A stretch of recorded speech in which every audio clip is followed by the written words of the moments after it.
नमस्कार. आजच्या भागामध्ये जर मी शॉर्टमध्ये सांगायला गेलो तर वल्लरी ना जे मनोजच्या बाबतीत आहे त्या गोष्टी थोड्याफार फिरवणार आहे आणि इंदुमतीचं अति प्रयत्न सुरू आहेत. आजचा एपिसोड ना थोडासा का होईना इमोशनल ट्रॅकवरती आहे, कारण की एक कपलसाठी जर आई वडील न होणं हे खरंच रोलर कोस्टर आहे. पण मनोजचा स्टँड खूप भारी आहे. बघूया आजच्या एपिसोडमध्ये काय काय घडलंय. नमस्कार. आजच्या भागात आपण बघणार आहोत, इकडे डॉक्टर आणि वल्लरी भेटलेले असतात. तेव्हा वल्लरी म्हणते, डॉक्टर आम्ही तुमच्या इथे टेस्ट करून गेलो होतो, पण तुम्ही त्याचा मेल किंवा कोणत्या रिपोर्ट अजून आम्हाला पाठवल्या नाही. तेव्हा डॉक्टर म्हणतात, ज्या आलेल्या आमच्या इथे क्लायंटचे रिपोर्ट नॉर्मल नसतात ना, त्यांना आम्ही इथेच बोलवतो, कारण की त्यांची काउन्सिलिंग करणं गरजेचं असतं. तेव्हा ती म्हणते, काय झाले डॉक्टर, जे काही असेल ते मला खरं खरं सांगा, उगाच काहीच आडेवेडे घेऊ नका. तेव्हा डॉक्टर म्हणतात, तुमचे रिपोर्ट आलेले आहेत, हे बघा. पहिली गोष्ट, तुम्ही एवढं पॅनिक होऊ नका. या रिपोर्टमध्ये असं आहे की तुम्ही आई होऊ शकता. तेव्हा वल्लरीच्या चेहऱ्यावरती थोडा का होईना आनंद आलेला असतो. तेवढ्या डॉक्टर सांगतात, पण तुमचे मिस्टर आहेत मनोज भामरे, हे कधीच वडील होऊ शकत नाही. तुम्ही ज्यांची जी मेडिकल हिस्ट्री सांगितली होती, मध्ये त्यांनी जी औषधं आणि सगळं काही त्यांच्यावरती जे झालं होतं ना, त्याच्याचमुळे त्यांना आता बाप होण्याचं सुख कधीच भेटू शकत नाही. हे ऐकल्यानंतर वल्लरीला अक्षरशः धक्काच बसलेला असतो की हे सगळं काय आहे. तेव्हा डॉक्टर म्हणतात, आता या सगळ्या गोष्टी आम्ही सगळं काही क्लिअर सांगितलं आहे. तेव्हा वल्लरीला आठवण येतं की मनोजचं तर ड्रीम आहे बाप होणं, आणि त्याच्या बकेट लिस्टची पहिली गोष्ट आहे की त्याला आता बाप व्हायचं आहे. तेव्हा वल्लरी खूप जास्त रडायला लागते. तेव्हा डॉक्टर म्हणतात, मी समजू शकते तुमच्यासाठी खरंच हा खूप मोठा ब्रेकडाऊन आहे, पण तरीसुद्धा तुम्हाला स्ट्रॉंगली उभं राहायला लागेल आणि हे सगळं हँडल करायला लागेल. तेव्हा वल्लरी म्हणते, डॉक्टर तुम्ही एक काम करा, यातलं माझ्या नवऱ्याला काहीच सांगू नका. तेव्हा डॉक्टर म्हणतात, नाही आम्ही असं काही करू शकत नाही. पेशंटपासून आम्ही कोणतीच गोष्ट लपवत नाही, हे चुकीचं असतं. तेव्हा वल्लरी म्हणते, एका माणसाचं बकेट लिस्ट, त्याचं आयुष्यभराचं एक स्वप्न आहे की तो बाबा व्हावा, आणि आता त्याचं तेच स्वप्न कोणी काढून घेतलं तर त्याला किती त्रास होईल. एक माणूस म्हणून तरी डॉक्टर तुम्ही विचार करा ना, प्लीज यांना यातलं काही सांगू नका. तेव्हा डॉक्टर म्हणतात, ठीक आहे, जर तुम्ही एवढ्या रिक्वेस्ट करताय तर मला काही हरकत नाही.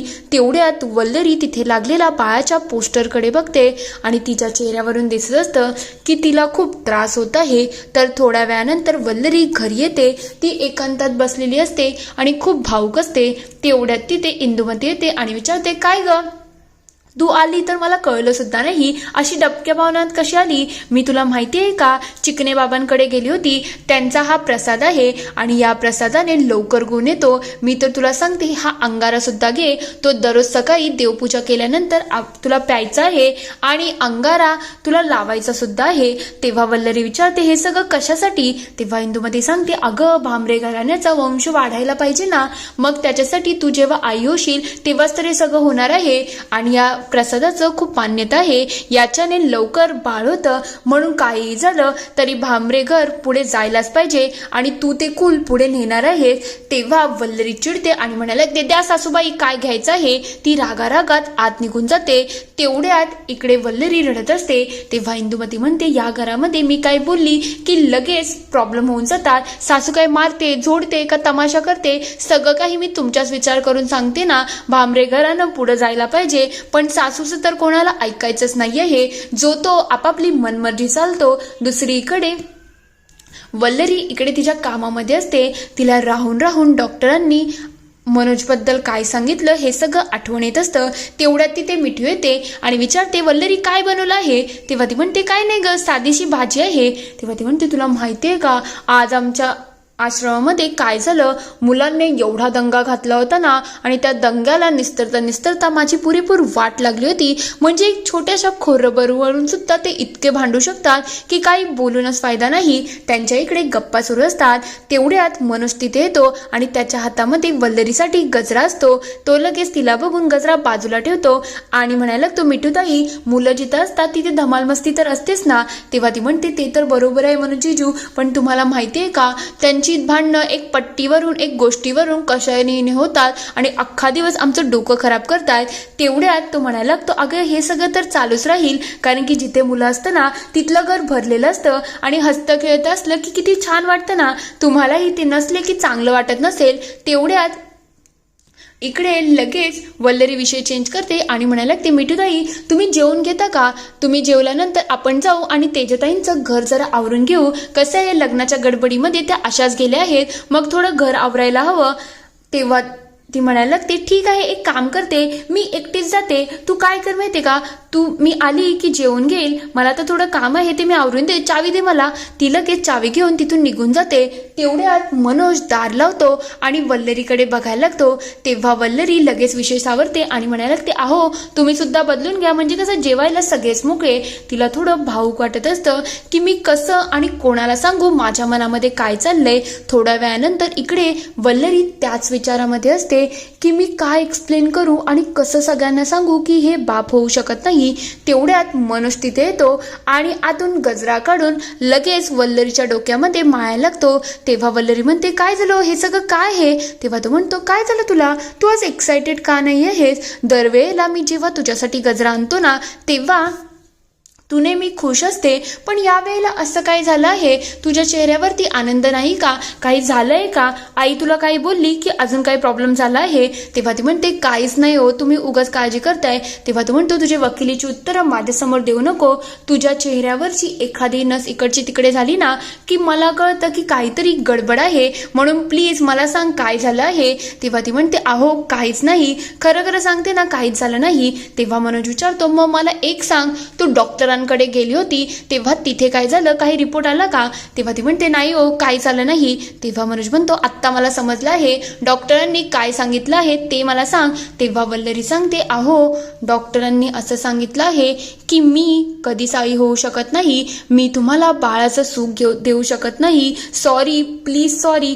तेव्हा ती लगेच त्याला मिठी मारते. मनोजच्या डोळ्यातून पाणी निघायला लागलेलं असतो आणि त्याच्या तोंडातून शब्दही निघत नसतात. त्याला एवढा मोठा धक्का बसलेला असतो की त्याला काय करावं काही सुधरतच नसतं आणि तो अक्षरशः पॅनिक होऊन जातो. वल्लरी कसं बसं त्याला सावरायला लागते, पण वल्लरीला समजतं हा धक्का त्याच्यासाठी खूप मोठा आहे. दुसऱ्या दिवशी सकाळी इकडे वल्लरी झोपेतून उठते. तेव्हा तिला मनोज काही दिसत नसतो, म्हणून ती इकडे तिकडे शोधाशोध करते. तेव्हा तिचं लक्ष जातं की मनोज तर पालकरीमध्ये आहे. ती विचारते, काय हो तुम्ही इथे काय करताय? तेव्हा तो म्हणतो, माझ्या डोक्यामध्ये खूप सारे प्रश्न चालू आहेत, पण तुला मला स्पष्टपणे एक गोष्ट सांगायची आहे. माझ्या आईला हे बिलकुल कळता कामा नये की तू कधी आई होऊ शकत नाही, कारण की तिला कळलं तर ती तुला इतके टोमणे देईल ना की त्याच्यामुळे तुझं जीवन खराब होऊन जाईल. तेव्हा ती म्हणते, आपण कसं खोटं बोलायचं? तेव्हा मनोज म्हणतो, हे बघ, जे काही असो, पण आपण आईला सांगून चालणार नाही. तुला मी स्पष्टपणे सांगतो, आईपासून या सगळ्या गोष्टी लपवायच्या आहेत आणि चल ना, आईचा एवढा विषय घ्यायची गरज नाही, मी तुझ्यासाठी चहा बनवतो, म्हणजे कसं तुझंही मूड चांगलं होईल. मनोज लगेच तिला विचारतो, तुला कोणता चहा पाहिजे? पण वल्लरीच्या मनामध्ये सतत तेच विचार सुरू असतात. तिला आठवण येतं की जेव्हा तिने त्याच्यासाठी डेट ऑर्गनाईज केली होती तेव्हा बकेट लिस्टमध्ये त्याने स्वप्न टाकलं होते की त्याला बाप व्हायचं आहे आणि या सगळ्या गोष्टी आठवून वल्लरी थोडी टेन्शनमध्ये येते. तेव्हा ती म्हणते, अहो सॉरी, खरंच माझ्यामुळे तुमचं एवढं मोठं ड्रीम बाजूला गेलं आहे, प्लीज समजा ना हो, सॉरी, खरंच बोला की काहीतरी, तुम्ही का बोलत का नाही? तेव्हा मनोज म्हणतो, हे बघ, सतत त्याच गोष्टींचा विचार करून काही फायदा नाही. तेव्हा ती म्हणते, मग काय करायचं? मला खरंच काही सुधरत नाही आहे. तेव्हा मनोज म्हणतो, जे नाही आहे आपल्या हातात ते नाही आहे, आणि एखादी गोष्ट होती आता ती होऊ शकत नाही तर मला काही फरक पडत नाही. खरं म्हटलं तर माझ्यासाठी सगळ्यात जास्त इम्पॉर्टंट गोष्ट आहे ती म्हणजे माझी बायको. तेव्हा ती म्हणते, तुम्ही मिठूताईंशी कसं बोलत होता त्या बाळांच्या बद्दल ते मी सगळं ऐकलंय, तुम्हाला बाप होण्याची खूप इच्छा आहे ना? तेव्हा तो म्हणतो, ती इच्छा होती, जर तू माझ्या आयुष्यात नाही तर माझ्यासाठी काहीच इम्पॉर्टंट नाही आहे, म्हणून मी स्पष्टपणे सांगतो, माझ्यासाठी एकच व्यक्ती इम्पॉर्टंट आहे, ती म्हणजे माझी बायको, त्या जास्त मला काहीच इम्पॉर्टंट नाही आहे. तेव्हा वल्लरी अक्षरशः त्याला मिठी मारते आणि असा सपोर्टिव्ह नवरा मिळाला आहे म्हणून ते दोघं थोडे भावुक झालेले असतात. इथे हा एपिसोड संपतो. पुढील भागात आपण बघणार आहोत निलिमा वल्लरीला टोमणे मारत असते. तेव्हा ती म्हणते, प्रेरणा, ही वल्लरीचं तुझ्या पहिले लग्न झालं आहे ना, पण तरी सुद्धा हिला अजून मूळ बाळ नाही आहे. खरं म्हटलं तर हिला तुझ्यापासून लांब ठेवायला पाहिजे. अशा बायकांची नजर लागते आणि तुला माहितीये का, अशा बायकांच्या नजरेने आपल्या बाळावरती परिणाम होऊ शकतो आणि अशा लोकांच्या हातून काही खायचं सुद्धा नसतं. हे ऐकल्यानंतर प्रेरणा अक्षरशः चिडून गेलेली असते. दुसरीकडे मनोज इकडे बघतो तर एका ग्लासामध्ये एक पावडर मिळवत असते. तेवढ्यात मनोज विचारतो, हे सगळं काय चाललं आहे? तेव्हा इंदुमती सांगते, या घराण्याला वंश मिळावा म्हणून हे काय अंगारा आहे आणि तो अंगारा जर वल्लरीने प्यायला ना तर तिला लवकर बाळ होऊ शकतं. मी तर हे सगळं आपल्या घराण्यासाठीच करत आहे ना. तेव्हा मनोज म्हणतो असे अंगारे पिऊन जर बाळ होत असतं ना तर इंडियामध्ये कोणालाच बाळ झाल्याशिवाय राहिलं नसतं. आई वाटेल ते करू नको ग. तेव्हा ती म्हणते अगं अरे पण मी हे सगळं तुमच्यासाठी करते ना, की मी आता काही करायचंच नाहीये हे, की एका वर्षामध्ये जर या घरामध्ये बाळ आलं नाही ना तर माझ्यापेक्षा वाईट कोणीच नसणार आहे. तेव्हा मनोज लगेच वल्लरीला बाहेर घेऊन जातो आणि म्हणायला लागतो वल्लरी मला असं वाटते आपण सेकंड ओपिनियन घ्यायची का, कारण की डॉक्टरांचं म्हणणं चुकीचंही असू शकतो ना. हे ऐकल्यानंतर वल्लरीला अजूनच भीती वाटते की आता मी सगळं खरं कसं काय सांगू. इथे हा पूर्ण एपिसोड संपतो.